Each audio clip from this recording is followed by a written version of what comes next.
অনেক সময় দেখা যায় আমরা এই জিনিসটা বুঝি না যে কখন ডাক্তারের কাছে যেতে হবে।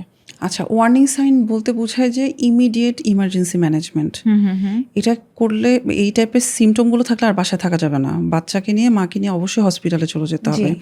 মায়ের ক্ষেত্রে ওয়ার্নিং সাইনটা আমি বলি, ক্রনোলজিক্যালি বলি, তাহলে মনে থাকবে। সেটা হচ্ছে অ্যাবনর্মাল অর হেভি ব্লিডিং।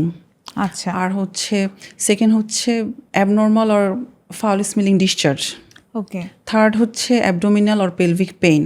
আচ্ছা, ফোর্থ হচ্ছে ফিভার বা হচ্ছে গা কাঁপুনি দিয়ে জ্বর, যেটাকে বলে জ্বর বা হচ্ছে গা একদম কাঁপুনি দিয়ে জ্বর, শিভারিং যেটা, সেটা।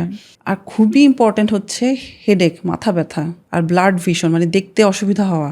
এটা হচ্ছে ওয়ার্নিং সাইনের মধ্যে most important, headache, blood vision যেটা। নর্মালি তো আমরা দেখা যায় যে মাথা ব্যথা হলে এটাকে ইগনোর করি। মায়ের ক্ষেত্রে মাথা ব্যথাটা খুবই ভয়ঙ্কর জিনিস, কারণ এটা হচ্ছে একটা প্রি এক্লাম্পসিয়ার সিমটম। আচ্ছা, প্রি এক্লাম্পসিয়ার একটা সিমটম। আর বেবির ক্ষেত্রে ওয়ার্নিং সাইন হচ্ছে ফিভার, খুব কমন, সাথে হচ্ছে ব্রিদিং ডিফিকাল্টিস, আর হচ্ছে বেবি যদি অনেকক্ষণ যাবত ঘুমিয়ে থাকে, লেথার্জিক শো করে, এগুলো হচ্ছে বেবির ক্ষেত্রে ওয়ার্নিং সাইন। এই সাইনগুলো আমরা দেখলেই সরাসরি ইমিডিয়েট হসপিটালাইজেশন। কাছে।